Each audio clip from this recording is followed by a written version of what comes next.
Lately, there has been much discussion over how do we find ways to enchant ourselves again. To look at the world perhaps not with despair, or at the very least solve the problem of faith, that there is opportunity for brighter tomorrows. Numerous conversations have been held as of late by both colleagues as well as mainstream commentators like that of Jonathan Pageau about this overarching feeling of dread towards the present age. For many, it is as if we are all in the waiting room for a surgery that is necessary, or a doctor's appointment where we all dread the sight of our own blood. Despite our squeamishness, we know what is to come, and it is necessary for this present time that we are in. A feeling as if the Dark Ages are just around the corner, but there is no spirituality that is analogous to the religiosity of medieval Europe or their Eastern counterparts. There seems to be this overall malaise looking towards both the physical, material, and spiritual challenges of our time. So many people are looking for answers as to how to endure and survive the current age. I have written and discussed the idea that we are in a civilizational as well as a genetic bottleneck, where the most important issues of our time are the survival of our ideas, cultures, people, and the causes and solutions to our cratering birth rates. That these are the dark times where some individuals may not live to see their ideas, their family names, or even their works survive the coming generations, and such replacement is sponsored by the state.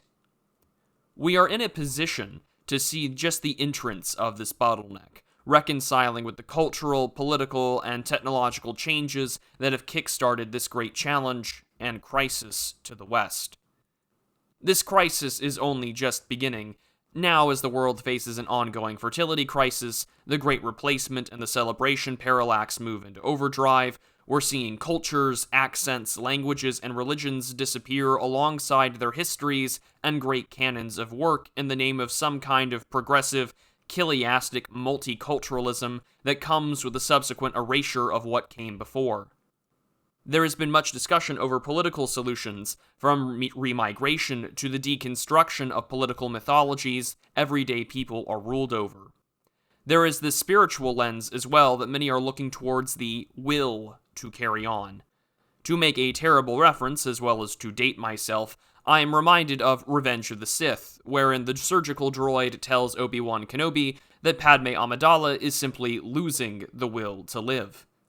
People do give up, or are complacent because they have the material comforts they need, and they try not to think about what lies ahead. In general, most people know that things are bad, but like so many men I know, it boils down to the shrug of, well, what can you do? That's certainly fair. Not one person can change things on a grand political scale, at least not anyone I know, but that doesn't discount that we can do ourselves right within our local communities and our own personhood. Even online in the ethereal discourse, the fight and discussion over belief in faith remains perennial because despite what many descendants of the new atheists have to say, man is a religious animal. Everyone is struggling to find it. What gives them the motivation or the transcendent belief in the good, the true, and the beautiful is necessary to endure. But we've heard all of this before, seen all of this before, and sometimes a break from the world is necessary to recalibrate our approach. All this talk of re-enchantment and the somewhat childlike wonder comes back to the question and the battle over belief. Oftentimes we say to ourselves that it is indeed a war of belief, which is true. You can believe in the antithesis of civilization, leftism, or something more theologically grounded in truth. As Dr. Henry Hopwood Phillips recently wrote, bad theology makes for bad realities. A theological course correction, one that answers the question of life and will, is necessary. Things are about belief, as they point to and try to answer questions that we don't really have immediate answers to, questions of the eternal, questions of our life and our livelihoods. This, of course, has led to three paths of sort I've seen many on the right try and find themselves to and to be re-enchanted in the world around us. There are some similarities, of course, but over the course vast differences in conclusions, practices, and appearances. These three concepts, at least from what I can see online and in the discourse and readings of what I see every day, are that of vitalism, neo-paganism, and Christianity. In fact, to even say that there are three pathways is generalizing, as there are some syncretism between the three, and each possess their own factions or niche interests pursuing one of these respective paths. All three of the listed pathways have seen their own ways of trying to navigate and understand the world around us, and in turn, they have all tried to answer and respond to the various questions and existential challenges of our time. I can already sense some of you listening to this and thinking that I am trying to make the claim that they are similar, or that I am trying to universalize this in some sort of Campbell-esque monomyth. Quite the opposite. They are all three very uniquely different paths with very clear boundaries and differences where they would be potentially foes, or at the very best an uneasy alliance with clear points of friction, and at best outright incapable of surviving together in the long run when it comes to these sort of political and religious ideals. However, such battles seem far off, and despite their incommunicable differences, they arise in this moment to stand to the call of their beliefs and convictions to answer the challenges of our time. Now, this isn't to say that I have all the answers. Lord knows I don't, at least not in full.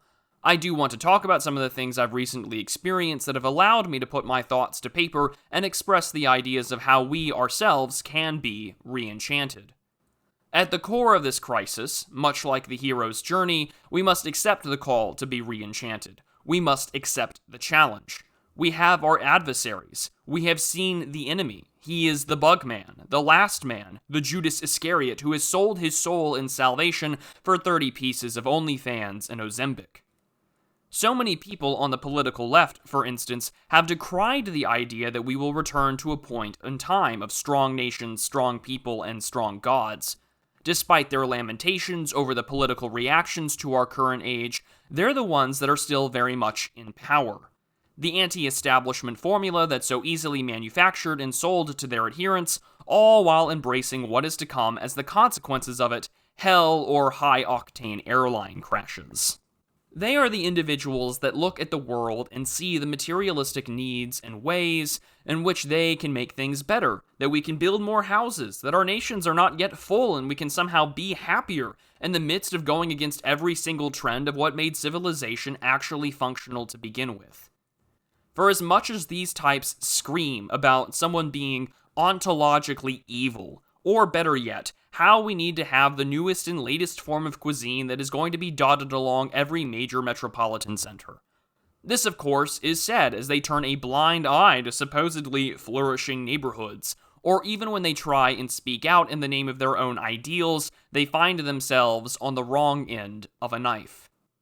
This is the acceptance to their challenge, to just sit idly by and let it wash over them. Such a state of mind, whether they acknowledge it or not, is the loss of the will to live.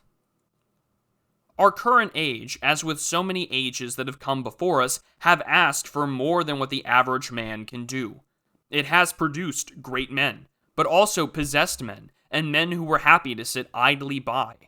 Enchantment comes with answering the call of the age, what the Lord has put before you, to acquire the peaceful spirit and to take up the challenge that lies before you. The crown may not be lying in the mud for you to pick up, but there are other ways to shake off the shackles of the spirit of the age. Most of the men and women I've spoken to in these spaces are healthy with their lives, but the crisis over masculinity and manhood are still being asked and addressed. While this may have something to be that was brought on by someone like Jordan Peterson into prominence 8 or 9 years ago, as the questions that were being raised then are still being asked and discussed today. As Soren Kierkegaard wrote in The Present Age, quote, "As an age without passion, it has no assets of feeling in the erotic, no assets of enthusiasm or inwardness in politics and religion, no assets of domesticity, piety, and appreciation in daily life and social life." End quote. This brings us back to the three paths that have tried to and have taken up the call to adventure. I use this term in the archetypal sense, as the adventure or challenge shouldn't be misconstrued as something trivial. It is indeed civilizational and existential. These paths saw a real shot in the arm, An overdrive, a shot of adrenaline brought to them in the midst of the COVID crisis, a crisis however manufactured or opportunistic, saw some of the biggest changes and overhauls in state power since September 11th, 2001. The complete restructuring of the economy, the amount of state power and control that it had over ordinary citizens, the absolute anarcho-tyranny that we live under, and of course the racialized violence that was released on the majority populations in 2020.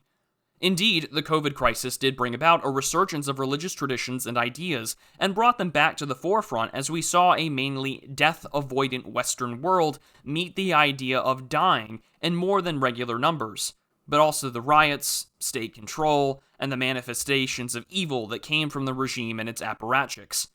Perhaps this is all too broad, and some of you might be asking where technology plays a role in this, and I will get to that later on. But I do want to start, however, with these three paths. Starting with vitalism, and I will caveat that this is my understanding of it, taking this more Nietzschean approach is one that I do have a lot of respect for, and even I find its sincerity and kayfabe with Christianity sometimes tiresome or overplayed. It does have a lot of value in understanding that the world that we live in has prevented us from achieving any goal in our life that men had done in the past, that rites of passage had been lost, that men have lost their virtue and masculinity, and we must overcome the shackles of a feminized, overly safe world. But perhaps the similar walls that it runs into illustrate the fault lines between the camps that it has with, say, our more traditional Christian counterparts and the vitalists.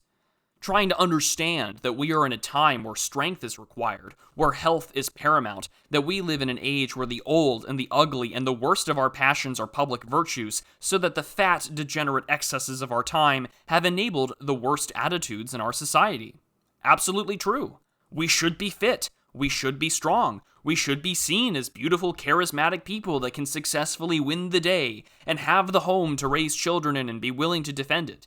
This also means we have to reject those shackles of old political orthodoxy. No more of this William F. Buckley National Review nonsense. None of this accepting the celebration parallax that things are just a conspiracy theory when I'm not going to believe my lying eyes anymore. We should be striving and moving on instead of listening to people whining about these online radicals that have garnered so much public attention over the last few years. Most of the people I've met who believe in these things are actually very successful and talented people that strengthen themselves, and not just in the physical sense, but also have keen political and business instincts that have allowed them to survive even doxing and to create organizations, events, and conferences on how to survive, build, and thrive. Creators are necessary. The builders, the people who preserve knowledge in functional ways to make something work after collapse, or to emerge from the wreckage of a competency crisis as the ones who can be leaders of a new age by simply knowing how things actually work. It's exciting, tantalizing for the old and the young, and there are things to learn from it. Paganism, too, of course, has seen a popular resurgence, and has been on the political right much longer than people usually acknowledge. I will tread lightly here for obvious reasons, as I do not know the least on this subject, but at least in my own way of understanding the people who are declared pagans, whether for actual belief or even reinvigorating the historiographies and the mythologies to reclaim from the modern lenses of progressivism and reorient it back to a nation, people, and place. The shaking off of the shackles of liberalism and universalism, or agreeing with Nietzsche's genealogy of morals, they have returned to something older, hoping to enable them to have the clannish and tribality that is necessary that will enable them with their identity and their people to survive. While I disagree with them and their moral and theological paradigms, I certainly can't fault them for trying, returning to traditions that have been left, well behind for some millennia, if not more. It is perhaps the most return to roots or return to the land of the three of them. Physical beauty of the land and religion. Of course, there are some ways to do so, but it also comes down to the fact that we can be enchanted by the world if we are just going to be ourselves. There is certainly more to a land than just land. There is more to its people and ways of thinking that are far beyond conceptualizing due to the passage of time and for its visible antithesis to the existing Christian and post-Christian ages and nations. All three certainly have a love for the land, and understanding that this age has fallen away into something that isn't sustainable for living, to just simply float on by and let the worst wash over them. All three have decidedly said no to such entropic nonsense and accept the call to defend what they believe in. This brings us to the third pathway, and the path that I am on, which is Christianity. 2020 on has seen a keen interest into high church traditions, particularly Roman Catholicism, Eastern Orthodoxy, high church Anglicanism, and Lutheranism as well. There has been ongoing battles inside all three of the major ideas and branches of Christianity in the United States: Protestantism, Catholicism, and Orthodoxy, as well as non-denominational battles as well, about the fight against not just the regimes, but also the decrepit liberalism and social and moral theology of our age inside their churches. While yes, there has been criticism that this rightward branch of the Christian faith and belief has been labeled as late to the party by the previous two, and perhaps that is in the case of rampancy of the largest religion of the West being turned into a progressive leviathan by both outsiders as well as heretics. Whether it's the Wolf brothers, William and Stephen, talking about the issues ranging from Presbyterianism to, of course, the Southern Baptist Convention, Ryan Turnipseed's own fight inside the Lutheran Church Missouri Synod, but also the FBI targeting and academic terror experts going after traditional Catholics, as well as looking into intelligence connections inside the Eastern Orthodox Church. I had written earlier that to be re-enchanted is to take the first step and accept the call to adventure. As for us Christians, we're given some daunting challenges by the Lord: to be holy, to deny ourselves, to pick up our cross, and to follow him as we die daily. Even the call to, quote, be holy seems like an immense cavern to cross. Centuries into the Enlightenment, the scientific revolutions, the crises of confidence in some of our most advanced fields of physics, or even just the textual deconstructions of Scripture have rendered the faith and mystery to be relatively lifeless, even if it is still within the cultural consciousness.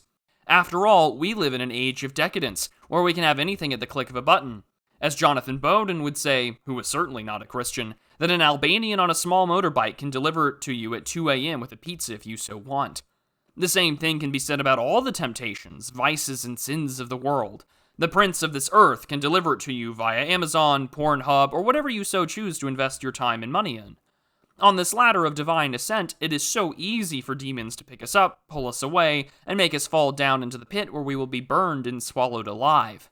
This means that we also have to be willing to defend ourselves and our faith amongst those that are okay with the spirit of the age and the prince of this world ruling over them, rather than the King of Kings. We have our God, his saints, our tools of spiritual warfare necessary to do it. After all, there is a lot of bullshit out there that can easily filter you. The call to adventure or inspiration can reignite by taking those single steps to reconnect to the wild or to appreciate the hallowed ground you walk on.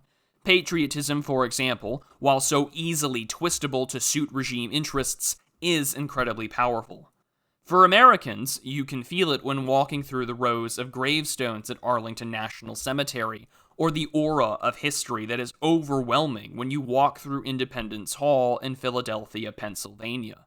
It is something that you can feel. It is almost tangible. You can grasp it in your hands and know in your heart, knowing that you are connected to something much greater than yourself and is certainly worth pursuing and going out of your way to see it and to preserve it. This has to be something that must be sought after within a lens of faith or belief, a pathway of thought, and the idea that it can be recaptured to what you belong to. A recent, even if temporary, change to my Windows view certainly helped spark that re-enchantment for myself. Recently, I went on a vacation.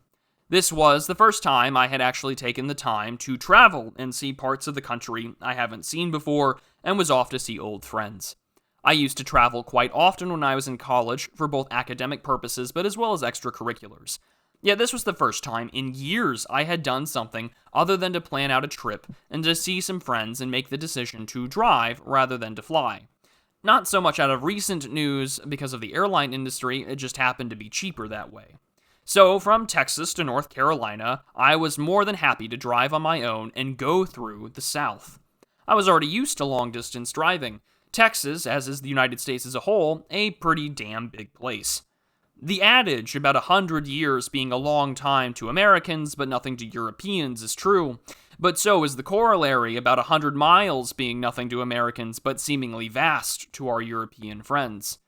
An insane thing to think about in terms of comparison, as I remember my father and my family driving when we grew up overseas, is that we would be on the road for about 4 hours or so, and I could have passed through 3 or maybe 4 countries, depending on where you were on the map.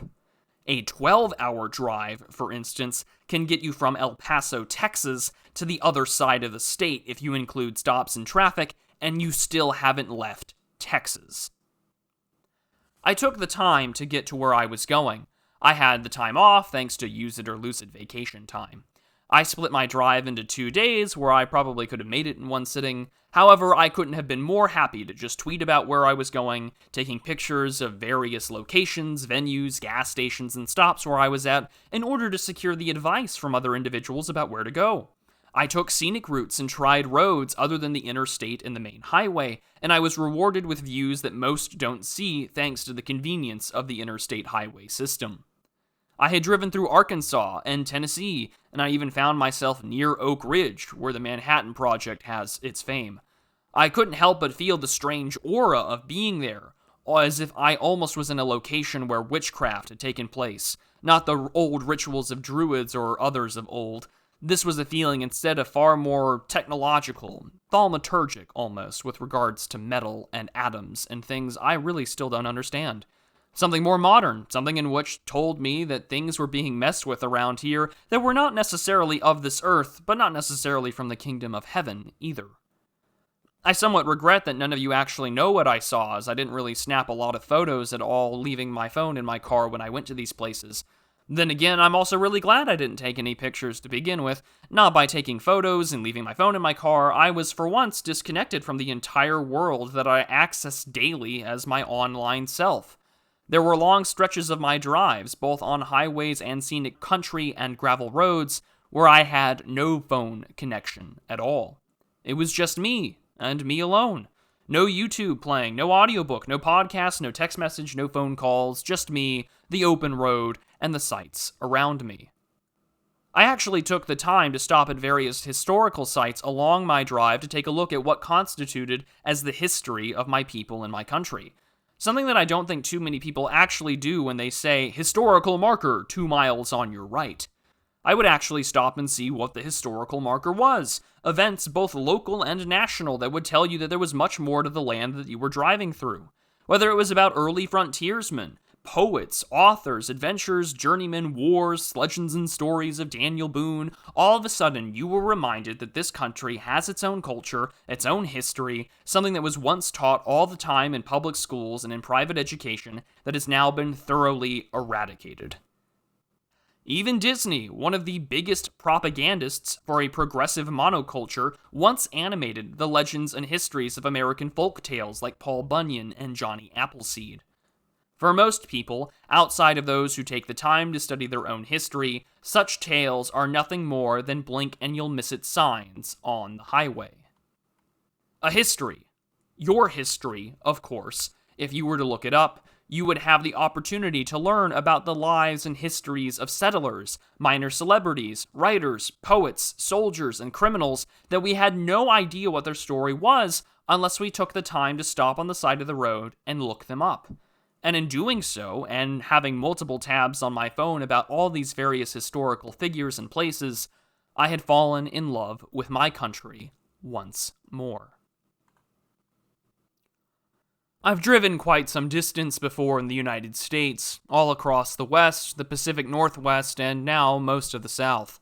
I've been to the Pacific Coast, and now over in the East Coast I had put my feet in the Atlantic Ocean, something I had once done on the other side in Europe, but never here in my home country.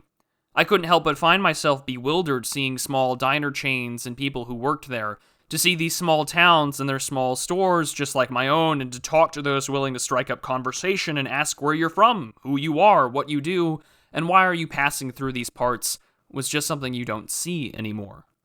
Surely the American interstate highway system is somewhat responsible for this, or is it something that I just don't see anymore?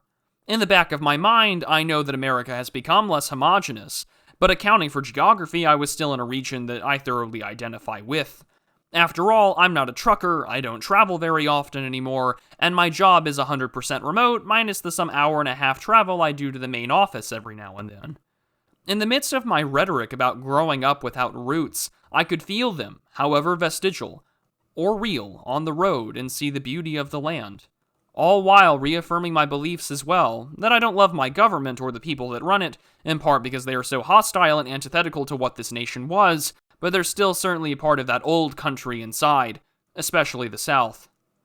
You could say that it is in flyover country, and the people therein, they're small 2,000 center population towns that are on one road and that work at a lumber mill, cut down trees in Arkansas, or somewhere else like that. These one-road towns where each kind of Protestant church imaginable is on every other block of the city, with family-owned businesses that have been around for 100, if not 200 years. You could almost call these people the old believers of America. You can't escape where you're from, even if you try to some degree. Growing up, I had seen parts of Eastern Poland, but most of my experiences were uniquely Western European. It's in the same way I've lived all over America. I've lived close to DC, the outskirts of San Diego. I've lived in border towns like El Paso and Las Cruces. And now I conveniently live somewhere undisclosed and far away from all that. Despite the fact I have no real relations to these people, let alone my own extended family, it was so easy to strike up conversation, visit parish churches across America in worship and fellowship, that I feel as if I could settle down in any of these places.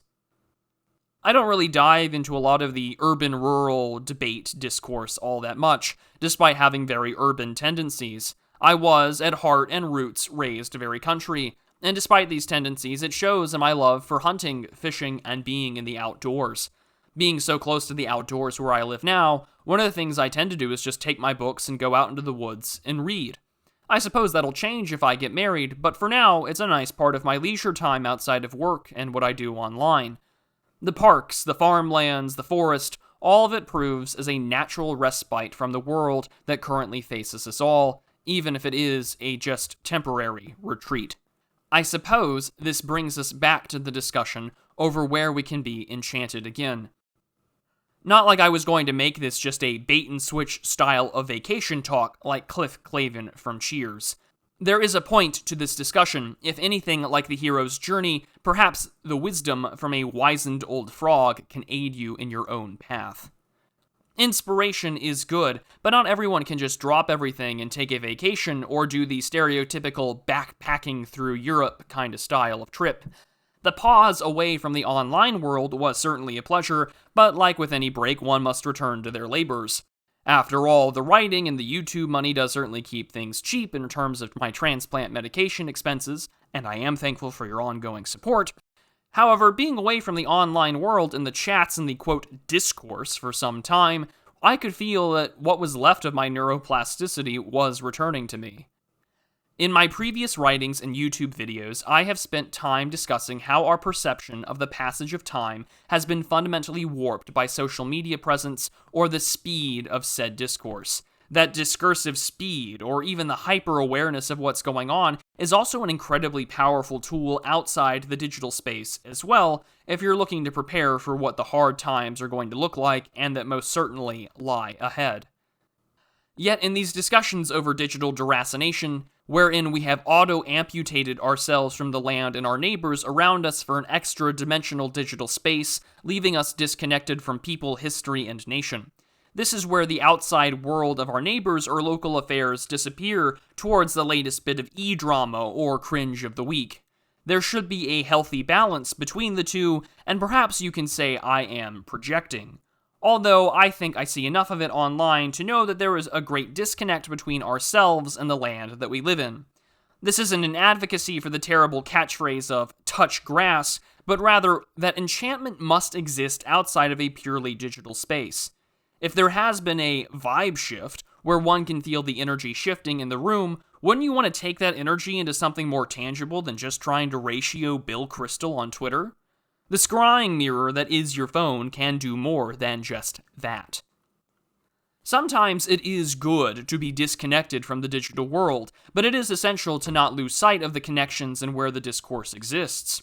I'm not a complete techno-pessimist, but I'm not a techno-optimist either, as much of our social technology and great feats of engineering have been nothing more than powerful forms of odor and myrrh that have been poured over the rotting corpse of our social and moral order. However, I can understand the techno-optimist position, and the three pathways of answering the call to adventure have their camps and skeptics of technology as well as their optimists. But it isn't just physical beauty of a landscape that can help re-entrench our enchantment and our love for nation and place, for home and hearth. To know that there's places that we can go to, even if on a slight vacation or a day trip, that allows us to appreciate the beauty around us and to see that there are things worth fighting for, and to understand who you might be related to that's buried underneath your feet. About once a week, if not at least once a month, I go out to a small diner that has been locally owned for quite some time. It was built off the ruins of a Denny's that did not survive in the marketplace, and back some time ago they turned it into their own restaurant. I go there quite often, I know the staff quite well. And every Tuesday when I'm there, there's always a Bible group of Gen Xers about my parents' age or older, of men, professionals, and lifelong friends, discussing scripture and how to survive the current times and economic hardships that they're dealing with, both on a personal front, but as well as in the business sense. They've invited me before, to which I find very kind, although they all go to the same church, and I'm not sure how well I'd fit in with them, so I've politely declined. Even as the American frontier closed, numerous songs, paintings, and hymns were talked about this great place of beauty, of purple mountains' majesty and of amber waves of grain. This country and its physical beauty still astounds and awes me. And for as much critique as there is about America's car culture or the death of the small town via the interstate highway system that was brought to us after the Second World War under President Eisenhower, there is always the opportunity of the scenic route, to see old historical markers, and to know, despite the fact that America is a young place, and its young age, it still has a rich, beautiful, and sometimes bloody history that is well worth remembering and well worth stopping for on the historical marker on the side of the road. And I don't mean this in the derogatory or even moralizing sense as if I am nagging, but I find it so much more important that our efforts nowadays in these spaces have been focusing on forming chapters, say with the Old Glory Club, or networking via basket weaving, and doing what is necessary to meet like-minded friends and groups across the country and across the globe. Much to be built and much to be done for our own sakes and for the sakes of others. Whether you think collapse is happening sooner rather than later, we all can't be meteorologists for the eschaton. The Master wants to see us working. As I say this, I have been blessed with a somewhat large international audience. Sure, about half my audience is from the Anglosphere, but the other half is from all over the world, as well as my lovely patrons on Subscribestar from places like Japan, Poland, South Africa, and even Egypt have supported my work and have sent me emails informing me of what it's like in their neck of the woods. I've been blessed to hear their perspectives, and despite differences in religions, languages, lifestyles, and ideas, we are struggling with very similar problems. Atomization, the erasure of local culture, language, and accent, the idea that somehow the global village means one kind of Americanized Valley Esperanto English that we can all understand and enjoy as people on TikTok consume with their wide-eyed, cartoony mannerisms and faces. This brings us back to the three paths I had mentioned earlier, as all three look to escape the universal solvent that has emerged from our post-war and post-revolutionary 1789 era that comes with the power of an empire that deterritorializes cultures and ideas faster abroad than it does at home. All three of these pathways look towards their forefathers and where success had reigned before. Just as the call to adventure is the first step in the hero's journey, we must also look to our elders and see what sage advice they can bring us. Whether that's the wise old monk in the hermitage, or calling upon the traditions of your fathers for wisdom in the preservation of your cultures and ideals. Sometimes we need to look towards the past and those who are older than us to find answers that can help us in our current time and for the future. Recently, I had saw someone tweet out that it is the individuals who are usually white guys in their mid-50s that are looking around and shaking their heads, saying, "Can you believe this shit?" And the gentleman had said that those are the type of people that you need to be recruiting. as they look at the world around them and their industry fall into incompetency and far beyond anything that was normal when they were first hired. They, just like many of us, have inherited a world gone mad, but the frog has somewhat noticed the boiling. It's important to ask our fathers. It's important to ask our grandfathers. How do they work? What did they do for work? What skills do they know and can they pass it down? And the odds are they would be delighted to hear you ask and take interest. We have witnessed academia and vocational training continue to degrade, leaving room for DEI and competency, but also the disciplines to falter in general in terms of quality, competency, and general know-how. Enchantment can come by knowing the ins and outs of a technical manual, or learning from the mistakes of the previous owner to know what must be done to avoid such an expensive set of repairs.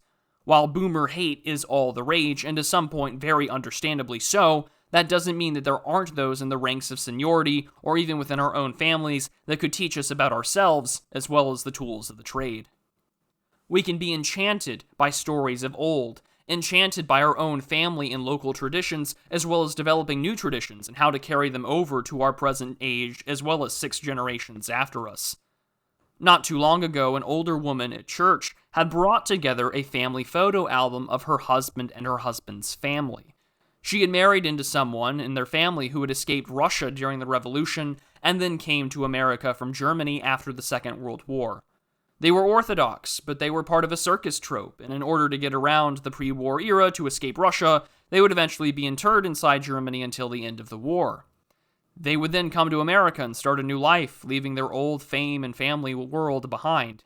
He would later meet and marry the woman that was showing me these photos. It was fascinating to see that during this time of his parents' marriage, it was photographed in this old Austrian newspaper, with photos next to the coronation of the King of England, the Hindenburg disaster, and the rise of National Socialism. I never had the opportunity to meet her late husband, but she was telling me these stories about how their marriage was, their family, who he was as a man and an individual, and I couldn't help but feel enchanted to see photographs that were over 100 years old, to see things in languages I could barely understand or read, particularly German, which I had studied and once spoke somewhat fluently, but now merely struggled to maintain basic grammar and reading comprehension. I was enchanted by the glance of the past, and the life she and her husband had lived together, not to mention what pre-war Europe looked like, even if it was just glimpses and century-old newspaper clippings. Something that we take for granted these days by having photo rolls on our phone and albums put together on Facebook and social media is that they're all on our computers, but none of it is tangible or physical right in front of us. Tangibility is the thing that allows us to have the third place once more, to re-enchant ourselves, to create physically, not just digitally, the physical media and rituals that come with it, the photo albums and the maintenance of keepsakes and records of the family line. Sure, we can build followings online and create podcasts and essays on Substack, but at the end of the day, if we are in real life, and we have no real ability to have our social skills or communicate anything material to show right in front of us and to our colleagues, what kind of life are we living? It seems particularly dreary, depressing, and outright sad for some, while others are happy to trade their identity for a consumable facsimile of one. Just as handwriting in a classroom can foster deeper brain connections than that of typing on a keyboard, tactile physicality goes a long way in the preservation of what we have to do, our rituals, what we can return to, or better yet, what can we create in the present age. We should create our own photo albums, physical legacies that we can pass on to our children, grandchildren, and furthermore, proof that we were here on this earth and that our values and ideas were not just something more to swipe through, proof that we aren't leaving behind just a hard drive or an SSD full of forbidden books and literature, although we should pass those along as well. We should also print them out, or start businesses like so many have in preserving and spreading these ideas of our own cultures and beliefs. It is different when we read a book with the pages literally in front of our faces than on a Kindle or a PDF reader on our computers. The re-enchantment of the world will come when we read stories to our children, reading Beowulf to our kids, the Iliad, the Odyssey, or even the Aeneid to our children. The same with the lives of the saints, the same with the stories of our parents and grandparents, as well as about the world that once was, and the world that we will indeed one day create. I'm enchanted every time I go to church and hear the words that the holy things are for the holy, or that there is something greater than this earth waiting for us on the other side. I am enchanted when I walk around, or at night I hear the frogs croak at the pond, or when I look up and I see the actual Milky Way where I live, because there is no actual light pollution. We will be the wizened old mage or priest that will be there to help our children on our own journeys. These paths, whether it be techno-optimistic vitalism or the royal path, is taking on the call to the challenge of this era. It is daunting, whether we engage in spiritual warfare or simply instead taking up on creating businesses, tomes, and connections. That is the call of this present age. This means, of course, we will have to work together as communities, both locally and online, to facilitate things like marriage, friendships, job opportunities, sinecures, and partnerships for people who know what they're doing and have an idea for how to survive and with good business sense to endure whatever lies ahead. This doesn't mean that all of us are going to be family men or quote-unquote wife guys. Some of us might be leading a guild of people that know how to build and maintain something. It doesn't necessarily mean they're going to be wifed up. A balance obviously has to be maintained. This year is only just beginning, but we already know what tasks lie before our feet. I don't know what lies in store, but I would recommend that in the midst of our personal recognizance of the dark ages that have just begun, as we must be the light that carries our way forward. Many have begun to forge that path, setting out into the vast unknown and bringing ritual and experience to a world slovenly and of slothful meaninglessness. Perhaps now the call to adventure rings true to you now, and perhaps you will take up the call and find your place in this world and do what you think is right. Faith, above all things, is required to be enchanted once more. The faith that you will somehow endure. The faith and the strength to answer the call of what has laid before your feet in this period of our history. The faith and strength to endure no matter what happens or no matter what you read. At the end of it all, God gets the last word.